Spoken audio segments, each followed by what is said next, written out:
ગઈકાલે એવા દ્રશ્યો સામે આવ્યા જેના કારણે અમદાવાદ શહેર અને અમદાવાદ શહેરની કાયદો અને વ્યવસ્થાની સ્થિતિ પર સવાલ ઊભા થયા। નરોડામાં અસામાજિક તત્વોએ આતંક મચાવી દીધો, પણ આ દ્રશ્યો જે હતા એમાં ઉડીને આંખે વળગે એવી એક વાત પણ હતી। થોડી વાર માટે તમે ફરી એકવાર એ દ્રશ્યોને ફૂલ સ્ક્રીન કરી દો। અમારે એ બતાવવું છે કે જેના કારણે આ દ્રશ્યોએ સવાલ સર્જી દીધા। અસામાજિક તત્વો ગમે ત્યાં પોતાનો આતંક વેરી શકે છે, પણ પછી જે થયું એ તમે પેલી સર્કલમાં જોઈ શકો છો। પીસીઆર વાન ત્યાં આવી અને પીસીઆર વાન ત્યાં સામે જ આખું થઈ રહ્યું છે, છતાં પણ શેના માટે નીકળી હશે ખબર નહીં। પીસીઆર વાનને જે જવાબદારી સોંપાઈ છે એમાં એમણે કાયદો અને વ્યવસ્થાની પરિસ્થિતિ વિસ્તાર જે તે વિસ્તારમાં કથળતી તો નથી ને, એનું ધ્યાન રાખવાનું હોય છે। હવે ત્યાં ઊભી પણ રહે છે, જુઓ પોલીસની પીસીઆર વાન, આ ટીમ જે છે આપણી એમણે સરસ ગ્રાફિક્સ કર્યું છે આમાં, અને સ્પષ્ટ દેખાય છે કે પીસીઆર વાન ત્યાં ઊભી રહે છે, પણ સાથે સાથે પોલીસની જે કર્મનિષ્ઠા હોવી જોઈએ એ પણ ત્યાં ઊભી રહી જાય છે એવું લાગે છે। કેમ કે આ જે દ્રશ્ય છે એમાં સ્પષ્ટ દેખાય છે કે આ રીતે જે ગુંડા તત્વો છે, અસામાજિક તત્વો છે, એ શહેરને બાનમાં લે છે અને સામે પોલીસ છે એ મૂક તમાશો જોઈ રહે છે, તમાશબીન બની રહે છે। અને એના પછી આજની જે ઘટના છે કે આજે એવો અહેવાલ આવ્યો કે પોલીસે આખા મામલાને ગંભીરતાથી લીધો, મીડિયાએ સવાલો ઉઠાવ્યા, તો પોલીસે આ મામલે એક તપાસ રિપોર્ટ આપ્યો અને એમાં સામે આવ્યું કે આ જે પીસીઆર વાન છે એમાં જે પોલીસ કર્મી ફરજ પર હતા એમની બેદરકારી સામે આવી। હવે અમારો સવાલ આ નથી, કેમ કે અમે જ્યારે સવાલ ઉઠાવીશું તો તમે જવાબમાં આ રીતે રિપોર્ટ સબમિટ થયો અને એ રીતે જવાબ આપશો કે આ રીતે કાર્યવાહી થઈ છે અથવા તો કાર્યવાહી થઈ રહી છે, તપાસના આદેશ અપાઈ ચૂક્યા છે, અમે તપાસ કરીશું કે કોનો વાંક હતો, કોની ચૂક હતી। અમારો મુદ્દો એ છે કે ક્યાં સુધી આ તપાસના આદેશ, તપાસના અહેવાલ, તપાસના રિપોર્ટ, કેમ આ લોકો આટલા ગંભીર નથી બનતા કે આ પ્રકારના દ્રશ્યો સર્જાય અને માધ્યમોને તક મળે છે સવાલ ઉઠાવવાની, એવું શા માટે થાય છે? અને આ જગ્યાએ કોઈએ ખોટી જગ્યાએ વાહન પાર્ક કર્યું હોત તો કેવી કાર્યવાહી કરવામાં આવત? જો કોઈક મેમો ફાડવાનો હોત તો કેવી તરત જ કાર્યવાહી કરવામાં આવે છે?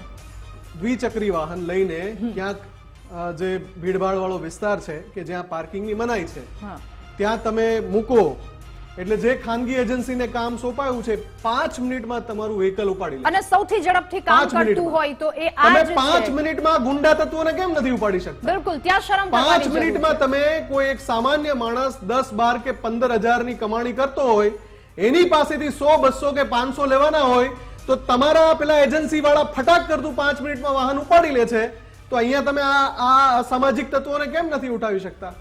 એ પણ સાહેબ બધાને ખબર છે કે ઘણા બધા અધિકારીઓની મિલીભગત છે આવા બધા જે લિસ્ટેડ બુટલેગર છે એની સાથે, અને એટલે એ બધા બેફામ આ રીતે શહેરની અંદર આવી અસામાજિક પ્રવૃત્તિ કરે છે। પણ મારે 2 તસવીર દેખાડવી છે દાદા, 2 તસવીર છે, પીસીઆર ટીમે પ્લે કરો 2 તસવીર। એ બંને તસવીરની સાથે આપણે વાત કરવી છે। એક તસવીર કે જેમાં ફરજ પરની બેદરકારી છે અને બીજી જે તસવીર છે એમાં ફરજ પ્રત્યેની વફાદારી છે। અમે સવાલ કરીએ છીએ તો અમને સન્માન આપવાની પણ સમજ છે, અમે જ્યારે આંગળી ચીંધીએ છીએ તો અમને બિરદાવવાની પણ સમજ છે। અમે જાણીએ છીએ કે ફરજ પર બેદરકારી કોને કહેવાય, અને અમે એ પણ જાણીએ છીએ કે ફરજ પ્રત્યે વફાદારી હોય તો એને દેખાડવી જોઈએ। આ બંને દ્રશ્યો એક અમદાવાદના છે, એક સુરતના છે। અમદાવાદમાં ફરજ પ્રત્યે બેદરકારી તમે જોઈ લીધી, છેલ્લા 24 કલાકથી ચર્ચામાં છે। બીજી તરફ સુરતના આ જે પોલીસ અધિકારી છે, ગુજરાત ફર્સ્ટ, એને સલામ કરે છે, ખાખીનું ગૌરવ છે, એમની ફરજ પ્રત્યેની વફાદારી જુઓ। એ બીમાર પડ્યા, અત્યારે ગણેશોત્સવ ચાલી રહ્યો છે એટલે પોલીસ પાસે ઘણી બધી જવાબદારી છે, તો એ પોતાની કચેરીમાં હાજર રહીને, ફરજ પર હાજર રહીને ત્યાં જ ટ્રીટમેન્ટ લઈ રહ્યા છે। અને આ મહિલા પીઆઈ મીનાબા ઝાલા કે જેઓ 4 દિવસથી બીમાર હતા અને તેમના દ્વારા કહેવામાં આવ્યું કે અમને ટ્રેનિંગ જ એટલી સખત આપવામાં આવી છે કે આવી નાની મોટી બીમારી પણ આપ એના મોઢા પર વીકનેસ જોઈ શકો છો, જે રીતે બોલે છે એ બોલી નથી શકતા અને તેમ છતાં તેઓ પોતાની ફરજ પર આવે છે। એટલે સિસ્ટમમાં ક્યાંક એવા ઈમાનદાર અધિકારીઓ છે કે જેમના દ્વારા કામ કરવામાં આવી રહ્યું છે, અને એ પણ એટલી ઈમાનદારીથી કે જેનાથી કહી શકીએ કે અમને ગુજરાતના નાગરિકોને આવા અધિકારીઓ પર ગર્વ છે કે જેમના દ્વારા આવી રીતે કાર્ય કરવામાં આવે છે। તો ગુજરાત ફર્સ્ટ આ પીઆઈ અધિકારીને પણ સલામ કરી રહ્યું છે, કારણ કે તેમના દ્વારા જે કામગીરી કરવામાં આવી છે એ ખરેખર ખૂબ સલામવાળી અને કામગીરી. રાધા, એક તરફની તસવીરો તો બહુ જોઈ, ફરજ પરની બેદરકારી તો અમે બહુ જોઈ, ફરજ પ્રત્યેની વફાદારીના આજે સુરતના દ્રશ્યો છે. અમને ગર્વ છે કે ગુજરાત પોલીસ પાસે આવા કર્મનિષ્ઠ કર્મચારીઓ છે, પોલીસ અધિકારી છે. અમે હંમેશા આ પ્લેટફોર્મ પરથી કહેતા આવ્યા છીએ કે ગુજરાતમાં ગુજરાત પોલીસ જ્યારે પણ સારું કાર્ય કરે છે તો અમે ચોથી જાગીર તરીકે એમને બિરદાવીએ છીએ, અમારા પ્લેટફોર્મ પરથી એમને જગ્યા આપીએ છીએ, એમનું સન્માન કરીએ છીએ.